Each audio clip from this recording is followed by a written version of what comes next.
당뇨약 드시는 어르신들 모두 채널 고정입니다. 약을 제때 먹었는데도 갑자기 어지럽고 식은땀이 나면서 쓰러질 뻔한 경험 있으신가요? 안녕하세요 여러분. 건강한 시니어 이야기입니다. 오늘 제가 여러분께 꼭 알려드려야 할 이야기가 있습니다. 바로 저혈당에 관한 이야기인데요. 많은 분들이 당뇨가 무서운 병이라고 알고 계시지만 사실 저혈당이 더 위험할 수 있다는 사실 알고 계셨나요?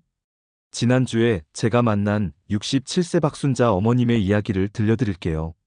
박순자 어머님은 당뇨 진단을 받은 지 10년이 된 분이셨어요. 평소 혈당 관리를 위해 성실하게 약을 드시고 계셨는데 어느 날 아침 식사를 거르고 약만 드셨대요. 그런데 오전 10시쯤 갑자기 온몸에 식은땀이 나면서 손이 덜덜 떨리기 시작했어요. 처음엔 감기 기운인가 싶었는데 점점 의식이 흐릿해지면서 말도 제대로 안 나오더래요. 다행히 옆집 이웃분이 발견해서 119에 신고했고 응급실에 실려가서야 저혈당이라는 진단을 받으셨어요. 박순자 어머님처럼 저혈당으로 응급실에 실려가는 60대 이상 어르신들이 최근 5년간 무려 40% 증가했다는 통계가 있습니다. 특히 혼자 사시는 어르신들의 경우 더욱 위험한데요. 저혈당 증상을 제대로 인지하지 못해 골든타임을 놓치는 경우가 많기 때문입니다. 그럼 지금부터 저혈당이 무엇인지, 어떤 증상이 나타나는지, 그리고 가장 중요한 응급처치 방법까지 차근차근 알려드리겠습니다. 이 영상을 끝까지 보시면 혹시 모를 응급 상황에서 내 생명과 가족의 생명을 구할 수 있는 소중한 지식을 얻으실 수 있을 거예요. 아직 구독 안 하신 분들은 지금 바로 구독 버튼과 좋아요 버튼을 눌러주세요. 여러분의 건강을 지키는 정보를 전달해 드리겠습니다. 먼저 저혈당이 정확히 무엇인지 알아볼까요? 저혈당은 혈액 속 포도당 농도가 정상 범위보다 낮아진 상태를 말합니다. 일반적으로 혈당이 70 이하로 떨어지면 저혈당이라고 진단하는데요. 당뇨병 환자의 경우 평소 혈당이 높기 때문에 80 이하에서도 저혈당 증상을 느낄 수 있습니다. 우리 뇌는 포도당을 주요 에너지원으로 사용하는데 혈당이 떨어지면 뇌에 충분한 영양이 공급되지 않아 다양한 증상이 나타납니다. 심한 경우 의식을 잃거나 생명까지 위험할 수 있어요. 실제로 미국 당뇨병학회 연구에 따르면 중증 저혈당을 경험한 당뇨 환자의 사망률이 일반 당뇨 환자보다 3배 이상 높다고 발표되었습니다. 이는 저혈당이 단순한 불편함이 아니라 생명을 위협하는 응급 상황이라는 것을 보여주는 중요한 데이터입니다. 그럼 저혈당이 왜 생기는지 원인부터 자세히 살펴보겠습니다. 첫 번째 원인은 과다한 약물 복용입니다. 당뇨약이나 인슐린을 너무 많이 사용하면 혈당이 급격히 떨어질 수 있어요. 특히 나이가 들면서 신장 기능이 떨어지면 약물이 몸에서 배출되는 속도가 느려져서 평소와 같은 양을 먹어도 과다 복용 효과가 날 수 있습니다. 서울모의과대학 연구팀이 발표한 논문에 따르면 70세 이상 어르신들의 신장 기능은 30세에 비해 평균 30-40% 감소한다고 합니다. 이는 같은 양의 약을 먹어도 몸에서 빠져나가는 속도가 느려져 약물 농도가 높아질 수 있다는 의미입니다. 부산에 사시는 72세 김철수 할아버님의 경우가 그랬어요. 평소 당뇨약을 하루 2번 드시고 계셨는데 어느 날 약을 먹었는지 깜빡하고 다시 드셨대요. 그 결과 저녁에 갑자기 의식을 잃고 쓰러져서 가족들이 깜짝 놀라 응급실로 달려가셨죠. 병원에서 검사해 보니 혈당이 35mg/dl까지 떨어져 있었다고 합니다. 정말 위험한 상황이었어요.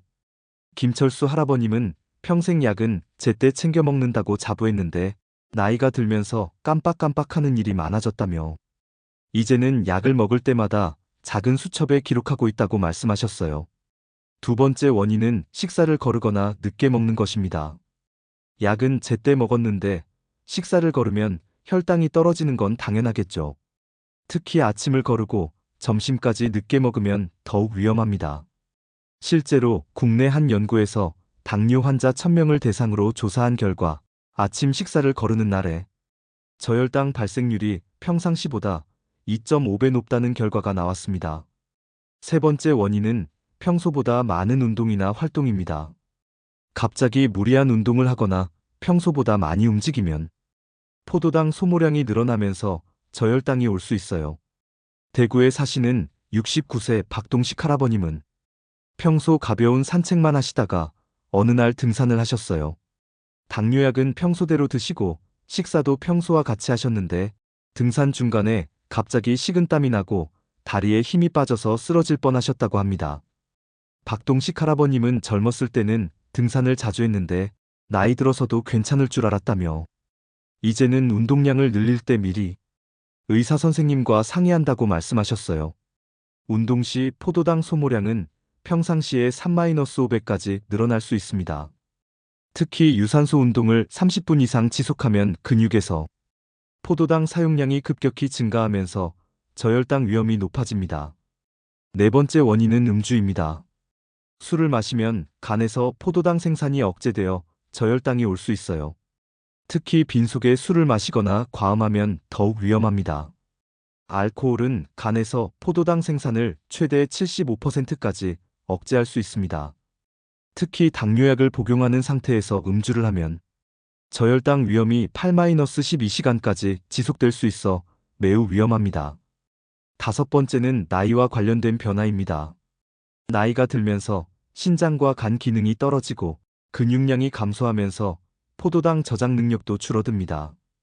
또한 식욕이 떨어져서 식사량이 줄어드는 것도 저혈당의 원인이 될 수 있어요. 의과대학 연구에 따르면 65세 이상에서는 매년 근육량이 평균 1-2%씩 감소한다고 합니다.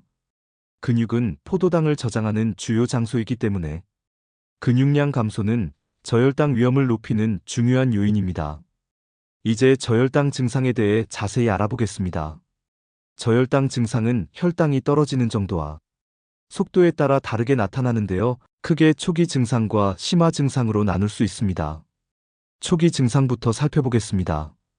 첫 번째는 떨림입니다. 손이나 다리가 덜덜 떨리기 시작해요. 마치 추위에 떨듯이 본인 의지와 상관없이 떨림이 나타납니다. 이는 혈당이 떨어지면서 교감신경계가 활성화되어 나타나는 증상입니다. 의학적으로 설명하면 혈당이 70mg/dl 이하로 떨어지면 우리 몸의 자율신경계가 이를 감지하고 아드레날린과 같은 호르몬을 분비합니다. 이 과정에서 떨림이 나타나는 거예요. 두 번째는 식은땀입니다. 갑자기 온몸에서 식은땀이 나기 시작해요. 특히 이마와 목 뒤쪽에 땀이 많이 나는 경우가 많습니다. 이 역시 교감신경계 활성화로 인한 증상입니다. 세 번째는 심장이 빨리 뛰는 증상입니다. 평소보다 심장 박동이 빨라지고 두근거림을 느끼게 됩니다. 정상 심박수가 분당 60-100회인데 저혈당 시에는 120-150회까지 올라갈 수 있습니다. 네 번째는 극심한 배고픔입니다. 갑자기 참을 수 없을 정도로 배가 고파집니다. 마치 며칠을 굶은 것처럼 강한 공복감을 느껴요. 이는 우리 몸이 혈당 부족을 인식하고 음식 섭취를 촉구하는 자연스러운 반응입니다. 다섯 번째는 불안감과 초조함입니다. 이유 없이 불안하고 초조한 기분이 들면서 안절부절 못하게 됩니다. 이는 뇌에 포도당 공급이 부족하면서 나타나는 심리적 증상입니다. 이 외에도 목마름, 메스꺼움, 피로감, 무력감 등이 들 수 있습니다. 이런 초기 증상들이 나타나면 즉시 대처해야 합니다. 만약 이 시점에서 적절히 대처하지 못하면 더 심각한 증상으로 진행될 수 있어요.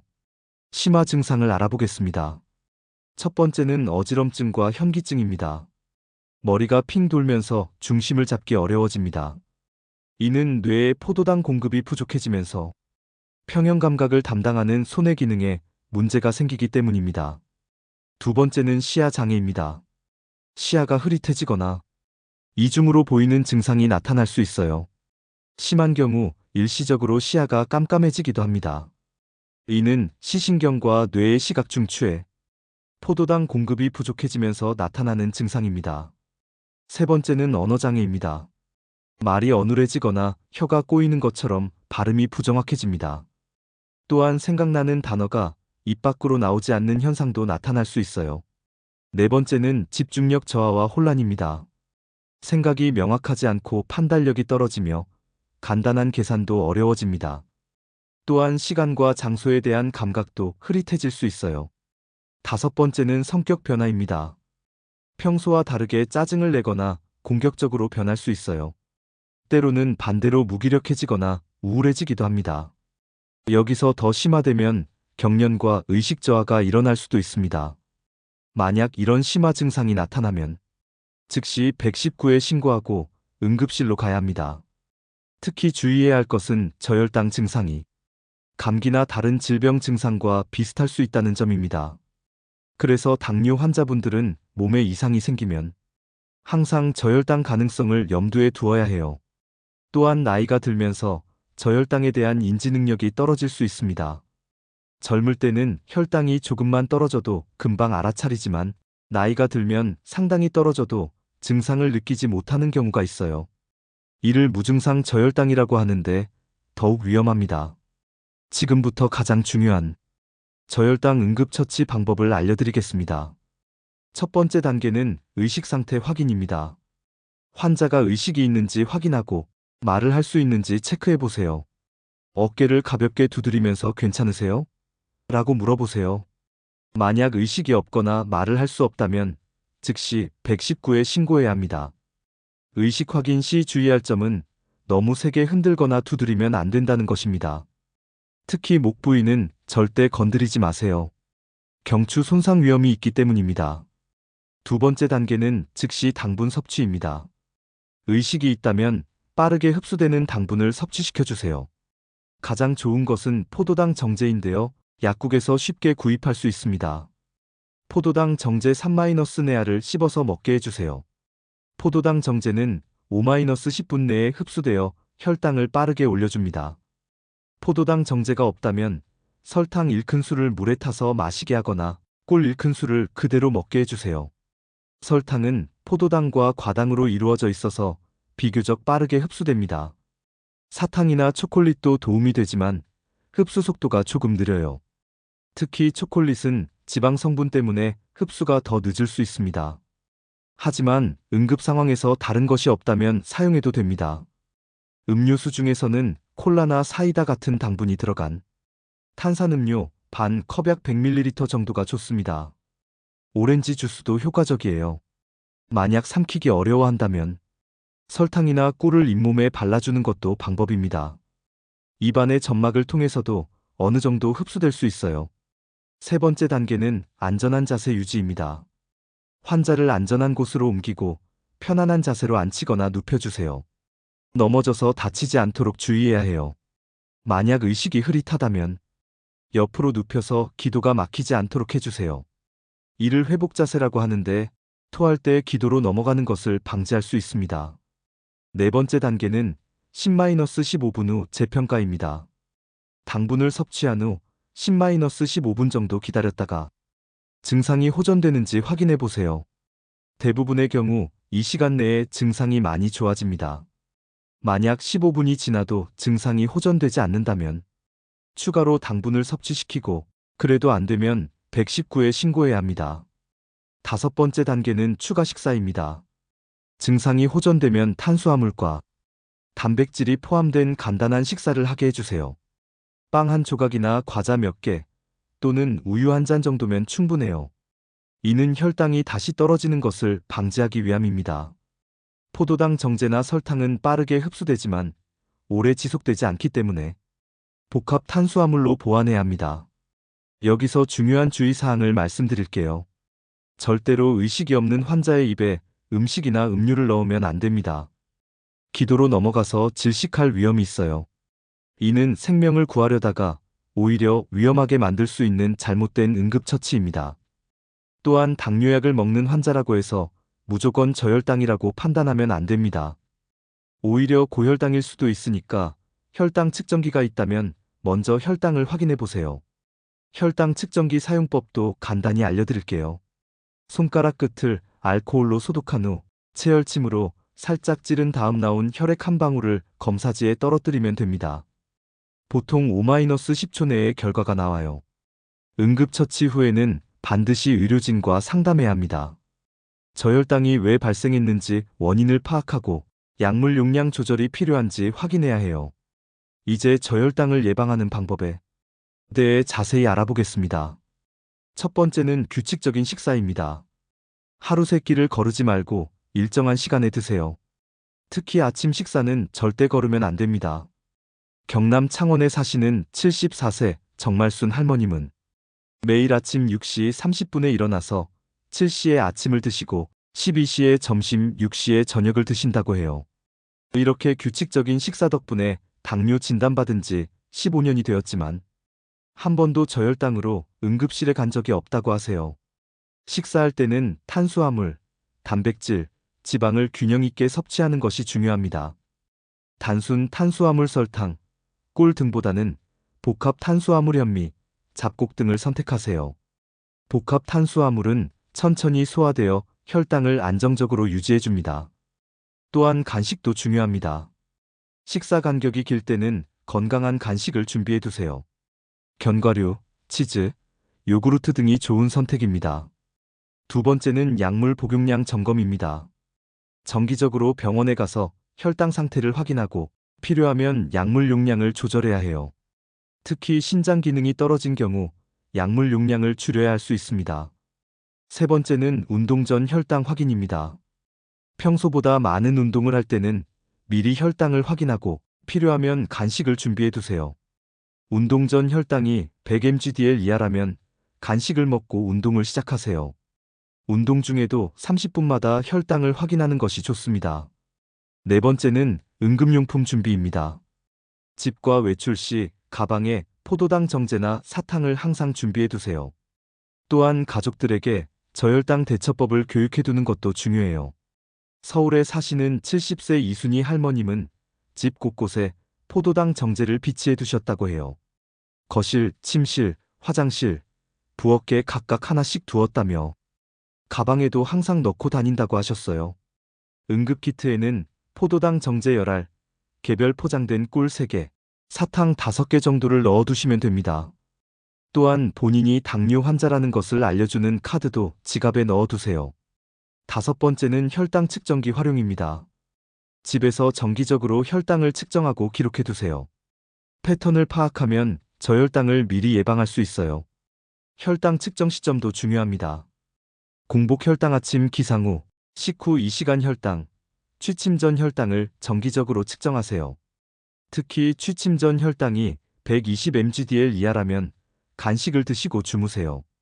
대구에 사시는 67세 신영자 할머님은 혈당 수첩을 작성하고 계신다고 해요.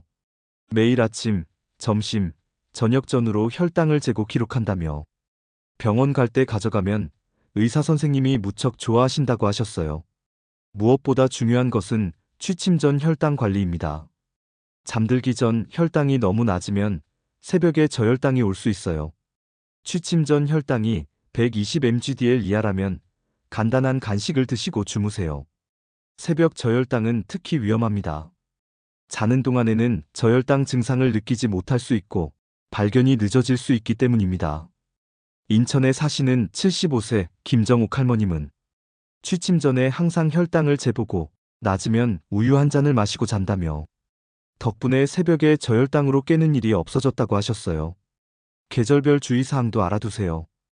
여름철에는 탈수로 인해 혈당 조절이 어려울 수 있고 겨울철에는 활동량 감소로 저혈당 위험이 높아질 수 있습니다. 여름철에는 충분한 수분 섭취와 시원한 곳에서의 휴식이 중요하고 겨울철에는 실내에서 할 수 있는 가벼운 운동을 꾸준히 하세요. 이제 자주 묻는 질문들에 대해 상세히 답변해 드릴게요.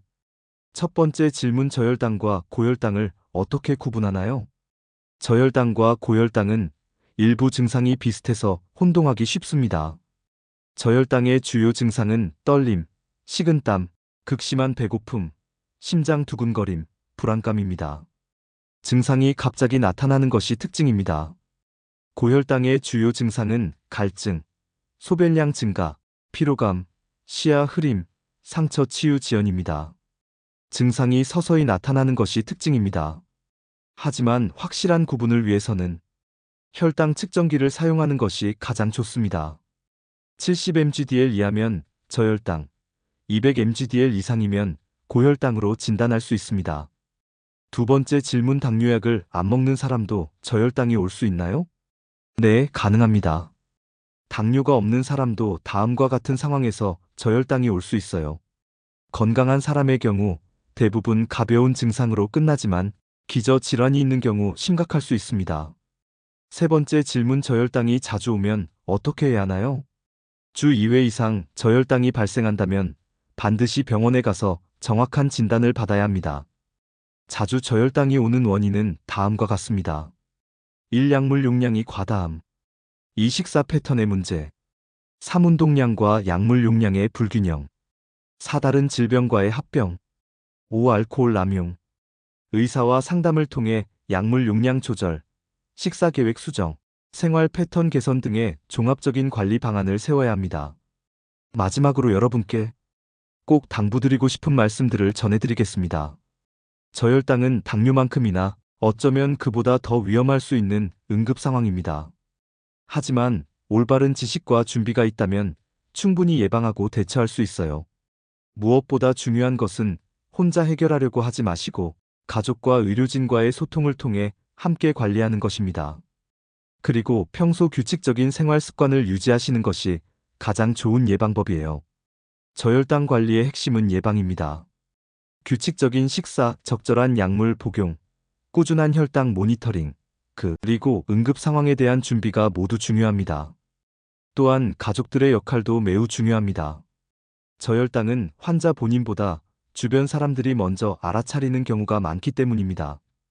가족 모두가 저혈당 증상을 알고 대처법을 숙지한다면 위험한 상황을 미연에 방지할 수 있습니다.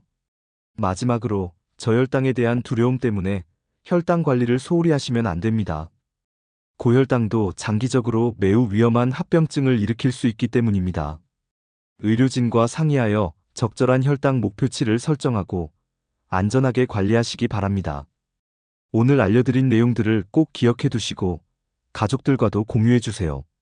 그리고 응급키트도 꼭 준비해 두시기 바랍니다. 특히 이런 분들은 더욱 주의하셔야 합니다. 1. 75세 이상 고령자. 2. 혼자 사시는 분들. 3. 신장이나 간 기능이 떨어진 분들.